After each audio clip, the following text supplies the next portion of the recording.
Si tu m'as donné ta vie, je te donne la mienne. Dans le froid de la nuit, mon cœur t'appartient. Et quand la tristesse arrive, je sais tu es là, toujours près de moi. Bonjour tout le monde, j'espère que vous allez bien en ce beau lundi. Malgré tout ce qui se passe, vous devez vous demander qu'est-ce que je fais là? Bien, je remplace Sylvain pour 2 semaines parce que Sylvain a été en contact avec des gens qui revenaient de voyage et de façon volontaire, il a décidé, à cause du COVID-19, de s'isoler pour 14 jours. Alors, il m'a demandé de le remplacer pour 2 semaines pour faire les introductions, les présentations d'homélie, donc pour faire le show du matin. Alors, tout de suite, je vais vous demander, on va aller le rejoindre lui-même, Sylvain, pour sa chronique du lundi. Bonjour chers amis, j'espère que vous allez bien. Comme vous le voyez, je ne suis pas en studio comme d'habitude et ce sera comme ça pour les 2 prochaines semaines. Je vous explique pourquoi. J'ai été en contact avec quelqu'un qui revenait d'un voyage et j'ai pas voulu prendre de chance. Alors je me suis mis moi-même volontairement en quarantaine pour respecter les autorités aussi. Mais je vous rassure, je vais très très bien, mais c'est vraiment par précaution et je tiens à faire ces 14 jours. Alors là, je remercie Brigitte évidemment de me succéder parce que je sais qu'elle va faire ça d'une façon extraordinaire. Et j'aimerais aussi vous expliquer que, bon, il y a des gens qui nous ont critiqués en disant dans les dernières semaines, vous n'avez pas parlé du coronavirus autant le matin que des émissions du dimanche. Je dois d'abord vous dire que les émissions étaient enregistrées d'avance. C'est toujours très compliqué de tout refaire, évidemment, vous comprenez. Mais il y a aussi une décision que j'ai prise moi-même. Quand j'ai vu qu'on parlait du coronavirus partout dans les nouvelles, à toutes les heures des émissions spéciales, je me suis dit, nous, on n'en parlera pas pour le moment parce qu'il faut continuer à annoncer l'Évangile, à annoncer la parole de Dieu par tous les moyens et on a décidé de parler d'espérance. Évidemment, dans les semaines qui viennent, on vous parlera probablement de temps à autre de cette pandémie qui est historique, évidemment, qui fait souffrir la planète présentement. Mais je vous le dis tout de suite, nous continuerons avec les témoignages de foi parce qu'il nous faut garder l'espérance. Il y a déjà assez que les églises sont fermées, il n'y a plus de messe nulle part. Il faut que la victoire de l'amour continue à parler d'espérance et pour moi, c'est extrêmement important. Je vais aussi répondre à des gens qui disent que c'est probablement un châtiment de Dieu. Bon, non, ça, on va arrêter ça tout de suite, là. Ça, c'est pas Dieu qui veut ça. Et je veux répondre à ceux qui disent, mais où est votre Dieu présentement alors que des milliers de personnes qui meurent, des milliers de personnes, des centaines de milliers de personnes qui sont atteintes? Moi, je vous dire aujourd'hui, le Dieu auquel je crois est un papa, un père de tendresse qui nous aime. Et vous savez, il est où présentement? Il est avec nous, avec tous ceux qui souffrent, qui sont inquiets et qui ont peur. Dieu est à côté d'eux. Il est à côté de toute l'humanité. Et moi, je vais le répéter à tort et à travers, parce qu'il y a des gens là, qui essaient sur Internet de dire n'importe quoi, que c'est Dieu qui nous envoie ça pour nous punir. Non, oubliez ça. Je ne crois pas à un Dieu qui pourrait faire ça. Dieu de tendresse que j'aime et que je connais est celui qui est avec ceux qui souffrent. Alors, de grâce, ne mettons pas tous les châtiments qui arrivent sur la terre, sur la faute de Dieu. Comme je vous ai déjà dit, je trouve parfois que Dieu a le dos vraiment large. Et au lieu de ça, aujourd'hui, moi, je vous dirais, confions cette pandémie, cette épreuve terrible qu'on vit présentement, il ne faut pas se le cacher, à la Vierge Marie, qui a dans le passé arrêté des épidémies. Et prenons le temps, moi, je vous le demande aujourd'hui, de dire 3 « Je vous salue Marie » par jour. Et si on fait tous ça, dans la foi, je suis convaincu que la pandémie durera moins longtemps, je vous le dis. Faites 3, et je vais le faire aussi, 3 « Je vous salue Marie » par jour avec foi et 1 « Notre Père » par jour avec toute la foi que nous pouvons avoir en sachant que nous sommes aimés de Dieu et que jamais il nous laissera tomber. Et en passant, ceux qui croient que c'est la fin du monde, j'en suis convaincu, ce n'est pas la fin du monde, ce n'est pas la première pandémie que nous vivons dans l'histoire de l'humanité et l'humanité s'en est toujours remis. N'oublions pas la prière. Notre Père qui es aux cieux, que ton nom soit sanctifié, que ton règne vienne, que ta volonté soit faite sur la terre comme au ciel. Donne-nous aujourd'hui notre pain de ce jour. Pardonne-nous nos offenses comme nous pardonnons à ceux qui nous ont offensés. Ne nous laisse pas entrer en tentation, mais délivre-nous du mal, car c'est à toi qu'appartient le règne, la puissance et la gloire pour les siècles des siècles. Amen. Je continuerai à croire, même si tout le monde perd espoir. Je continuerai à aimer, même si les autres parlent de haine. Je continuerai à construire, même si les autres détruisent. Je continuerai à parler de paix, même au milieu d'une guerre. Je dessinerai des sourires sur des visages en larmes et je tendrai les bras à ceux qui se sentent épuisés. Oui, je continuerai à croire.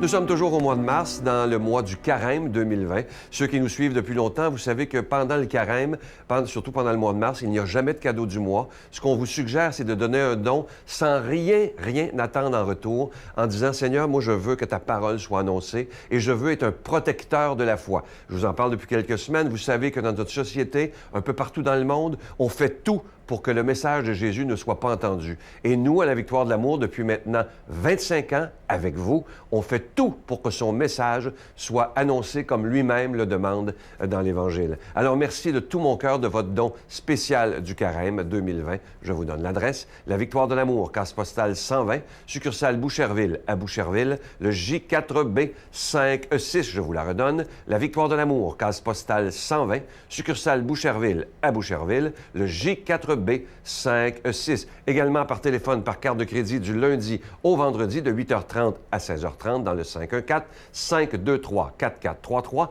523-4433 ou sans frais le 1-888-811-9291, 1-888-811-9291 et aussi sur notre site Internet. Vous savez que c'est une façon très rapide, sécuritaire et efficace de faire votre don, le www.lavictoiredelamour.org. Alors, merci de tout cœur d'être des protecteurs de la foi en faisant un don tout à fait spécial en ce Carême 2020, en disant au Seigneur, j'attends rien en retour, je le fais simplement parce que je t'aime. Merci de tout cœur de votre offrande spéciale du Carême 2020.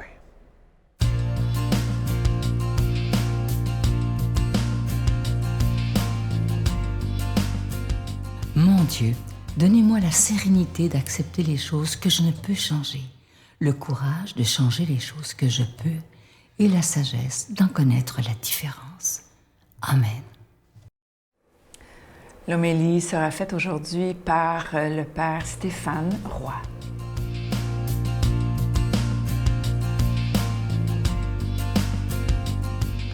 Bonjour à toi aujourd'hui, bon lundi matin. Évangile de Jésus-Christ selon Saint Jean. Jésus, après avoir passé 2 jours chez les Samaritains, partit pour la Galilée. Lui-même avait témoigné qu'un prophète n'est pas considéré dans son propre pays. Il arriva donc en Galilée.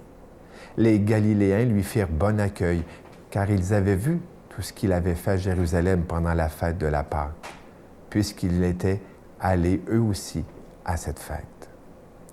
Ainsi donc, Jésus revint à Cana de Galilée, où il avait changé l'eau en vin.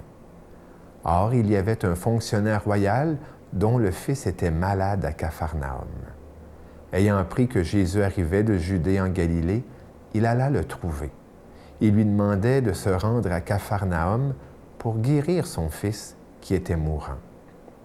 Jésus lui dit, « Si vous ne voyez pas de signes et de prodiges, vous ne croyez donc pas? » Le fonctionnaire royal lui dit, « Seigneur, descends avant que mon enfant ne meure. » Jésus lui répond, « Va, ton fils est vivant. » L'homme crut à la parole que Jésus lui avait dite, et il partit. Pendant qu'il descendait, ses serviteurs arrivèrent à sa rencontre et lui dirent que son enfant était vivant. Il voulut savoir à quelle heure il s'était trouvé mieux. Ils lui dirent, c'est hier à la 7e heure, au début de l'après-midi, que la fièvre l'a quitté.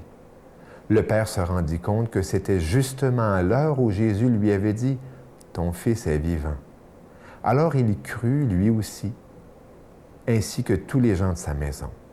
Tel fut le second signe que Jésus accomplit lorsqu'il revint de Judée en Galilée.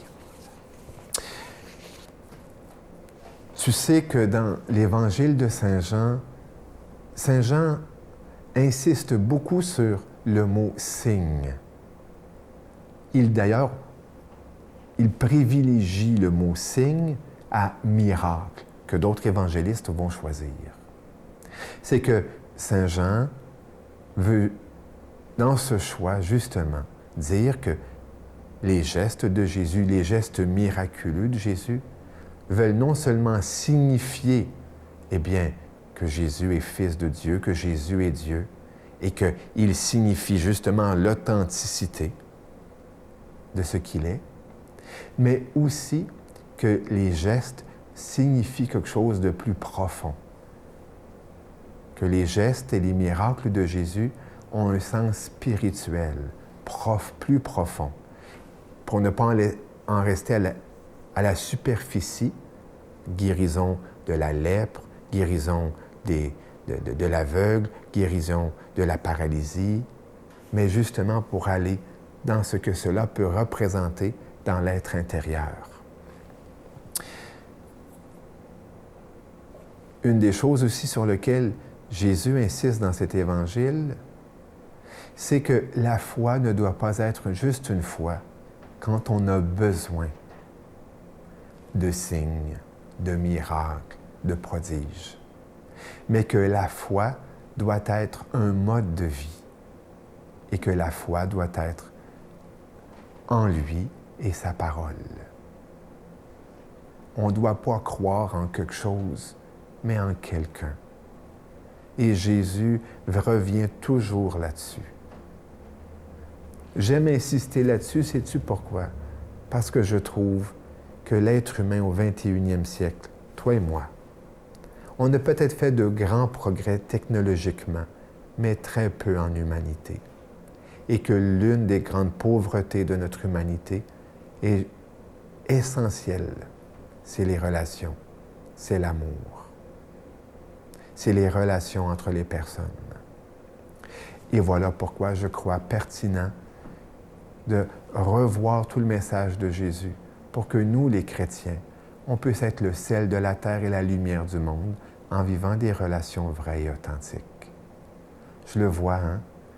Mes gars à la prison, souvent, ont été des hypothéqués au niveau de leurs relations humaines. Ils ont blessé leurs relations, ils ont blessé les gens, mais souvent, ils ont été eux-mêmes des blessés dans leur humanité et dans leurs relations. Papa, maman, grand frère, grande sœur, etc.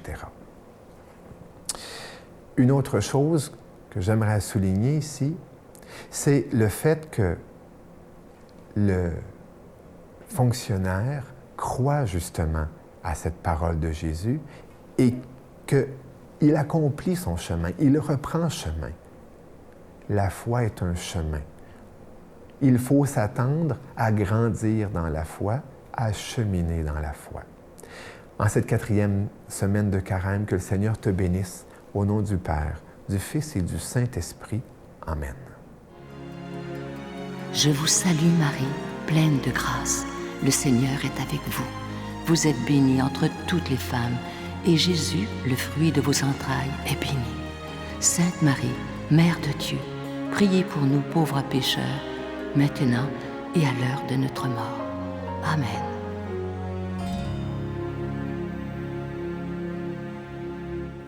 Chers amis, dans ces temps troublés, tout ce que je peux vous dire, c'est de vraiment demeurer dans la confiance du Seigneur.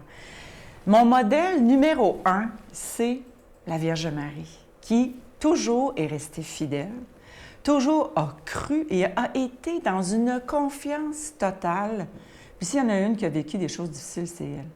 Demeurons dans la paix. C'est ce que je vous souhaite aujourd'hui toute la journée.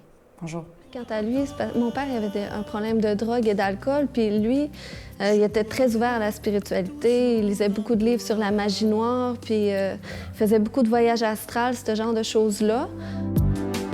On te prie, on te chante. Depuis le début de temps, les plaisirs qu'on invente